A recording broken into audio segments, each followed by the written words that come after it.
The nature of Edward Elric is a one of idealism and compassion.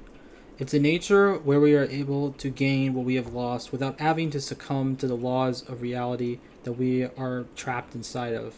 While being an idealist to some could be a detriment, to Elric, it creates a character that not only cares about the well being of others, but also a character that cares about what he wants and how he wants it to be done, and how he wants to obtain what he wants.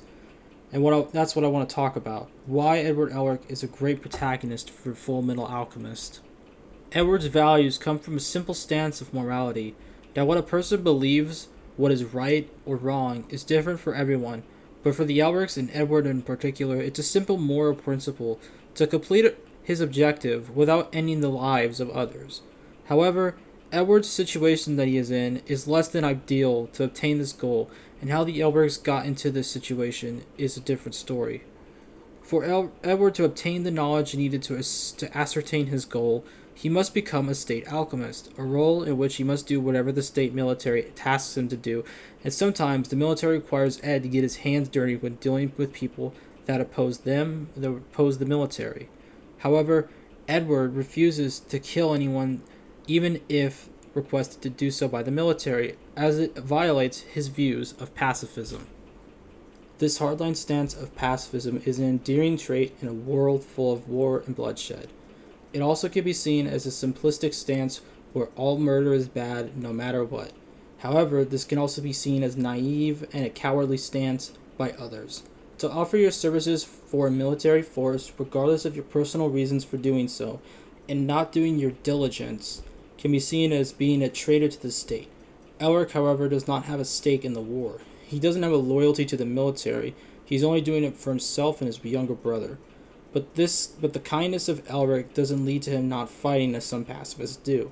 Some pacifists believe that all fighting is wrong, no exceptions. Yet Elric will fight whenever it is necessary to protect himself and others, or when it comes to getting what he wants. Point being, the Philosopher's Stone. In Fullmetal Alchemist, the Philosopher's Stone is a desired object from the Elric brothers, as they have figured out that the only way to get their bodies back is to obtain the stone. The Philosopher's Stone is an object that is able to override the laws of equivalent exchange, thus being able to give the brothers back what they had lost.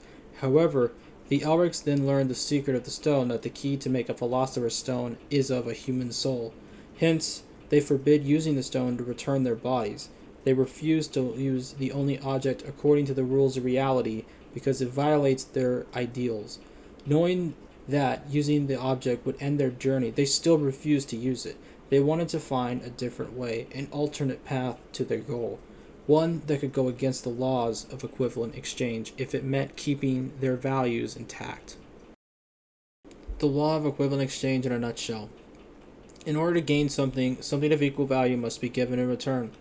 This is a simple concept, but taken to the extreme, it can demonstrate horrifying results, and is no better displayed than in the opening of Fullmetal Alchemist, when the Elrics attempt to bring their mother back from the dead. When they tried to bring her back, they suffered the consequences when messing with the laws of equivalent exchange, and it led to Alphonse losing his entire body and Edward losing his arm and leg. So the brothers know better than anybody when people try to mess with the laws of reality. So as we stated previously, Edward's goal, or his desire to be more specific, is to be able to recover the bodies that both he and his brother lost while also staying true to themselves. However, they are criticized for how they are approaching this goal, as in this world it is seen as illogical to defy the laws of equivalent exchange. But Edward would rather defy these laws and find his own path to obtaining what he wants, rather than conforming and violating his values, because the Elric, to go against your core values as a person and accomplishing your objective, is just as wrong as failing in getting what you desire.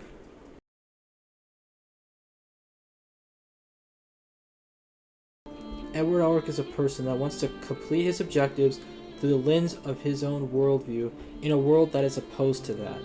The morals of Fullmetal Alchemist line in with the morals of the Elric brothers, to value the lives of others, to atone for the sins that you have committed and learn from those mistakes, to want to do better than what the already established rules allow us to achieve, to become better, stronger individuals, and if we put our minds to it, can better ourselves and accomplish it in the way that we deem appropriate.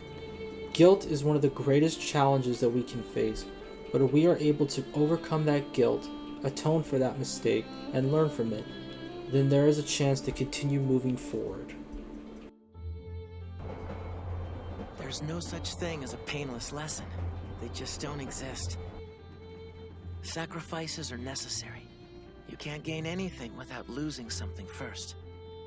Although, if you can endure that pain and walk away from it, you'll find that you now have a heart strong enough to overcome any obstacle. A heart made full metal.